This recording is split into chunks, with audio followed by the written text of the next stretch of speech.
Halo teman-teman semuanya, apa kabar? Kembali lagi dengan saya Muhammad Ridwan. Pada materi kali ini kita akan membahas terkait dengan kelas komponen dan juga fungsional komponen. Oke, kita langsung aja ya, kita praktekkan. Yang pertama, ini kan ada berkas kemarin nih, yang ini. Itu langsung aja kita buat kopian yang baru ya, di sini teman-teman. Nah, di sini kita buat dulu backup aja dulu. Nah, ini akan kita lanjutkan untuk ke depannya. Kita save aja dulu, kita simpan, oke. Nah, ini kita hapusnya dulu. Kita hapus semua. Nah, kita akan membahasnya secara nol. Gitu. Nah, di sini kita akan membuat yang pertama itu kelas komponen. Nah, bagaimana sih kelas komponen? Ya, pada awalnya kita itu menggunakan di sini fungsional komponen. Nah, seperti ini sifatnya. Menggunakan function.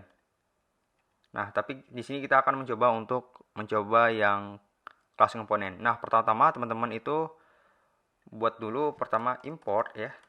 Importnya apa ya? Importnya itu dari React seperti biasa gitu, from React. Nah, di sini nanti kita akan mengimport lagi komponen di sini. Nah, komponen ini nanti kita gunakan untuk nge-extend dari kelas yang kita buat. Nah, di sini langsung aja ya, teman-teman. Kita buat di sini seperti biasa, kita buat kelas ya. Nah, kelas ini kita buat namanya app gitu. Kita samain dengan ini. App itu extend kemana gitu. Nah, extendnya itu ke komponen. Komponen yang ini. Oke. Nah, sampai sini itu langsung aja kita buat kurung di sini, oke. Nah, di sini itu ada metode namanya render. Nah, fungsi metode render ini ya untuk kita merender atau menampilkan UI kita nantinya di sini. Oke. Nah, di render ini kita buat return. Fungsi return itu untuk mengembalikan gitu suatu kondisi. Di sini kita buat return. Di sini nah, apa yang kita return gitu? Yang kita return itu ialah view berupa tampilan. Seperti biasa, nanti tampilan itu kita ambil dari di sini komponennya itu React Native di sini. Nah, karena view ini merupakan sebuah komponen dari React Native. Oke.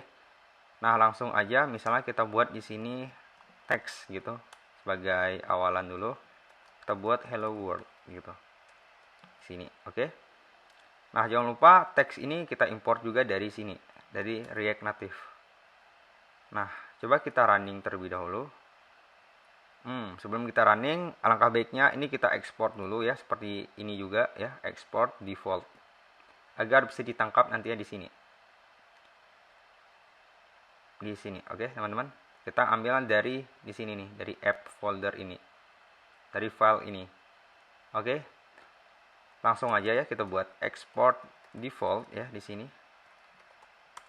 Apa yang kita ekspor yaitu app ini. Nah, baru kita running aplikasi kita. Kita clear dulu di sini. Untuk ngerunningnya itu npx ya, React Native run Android seperti ini.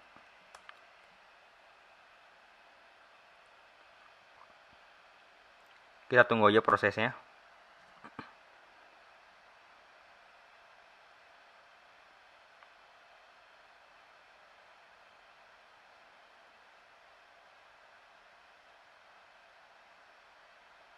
Oke, prosesnya udah berjalan. Nah, ini udah sesuai ya. Yang pertama ya teman-teman, itu kita membuat dulu kelasnya dulu. Nah, kelas ini membutuhkan extend ke komponen. Nah, nantinya lagi itu ada render. Nah, render itu apa sih? Render itu merupakan sebuah metode yang ada di kelas yang nantinya fungsinya untuk kita mereturn dari si tampilan atau komponen-komponen yang akan kita buat nantinya di React Native gitu. Oke. Nah, di sini kita akan mencoba juga untuk yang fungsional. Nah, yang fungsional bagaimana sih? Nah, itu nggak beda jauh juga sebenarnya. Nah, yang fungsional itu ini kita komen terlebih dahulu ya. Kita di sini akan mencoba untuk yang fungsional. Nah, untuk membuat yang fungsional, coba kita buat menggunakan raw function aja gitu. Di sini const gitu. Kita buat app. Jangan lupa di sini. Kita buat lagi kurungnya di sini. Oke. Nah, di sini kalau kita buat fungsional komponen itu sangat simple. Tinggal kita buat return saja gitu. Apa yang kita return ya? Yang kita return itu yang ini nih. terkait dengan view ini. Ini kita rapikan dulu ya di sini. Nah, kita return itu jangan lupa ini tetap kepakai ya teman-teman. Kita kopas saja ya di sini. Nah, tapi yang nggak kita gunakan yang itu yang komponen. Nah, ini yang tidak kita gunakan lagi. Karena komponen ini hanya digunakan untuk yang kelas komponen. Nah, jadi kita langsung aja ya. Jangan lupa untuk export default juga ya di sini. Biar bisa ditangkap nantinya di indeks ini. Oke. Coba kita running. Nah, maka hasilnya sama aja gitu. Coba hello Ridwan misalnya gitu di sini. Nah, maka dia tampilannya sama aja gitu. Nah, secara code itu lebih simple yang menggunakan si fungsional komponen gitu, lebih ringkas, dan ini lebih yang terbaru. Sedangkan ini untuk versi lamanya. Mungkin untuk kebutuhan itu tergantung dari teman-teman yang mana lebih gampang untuk ngedevelop sebuah aplikasi dengan code yang apakah menggunakan fungsional atau juga yang menggunakan kelas komponen. Nah, seperti itu. Nah, nantinya kita akan mencoba untuk mempelajari juga terkait dengan state gitu. Nah, secara singkat ya, state itu seperti ini ya.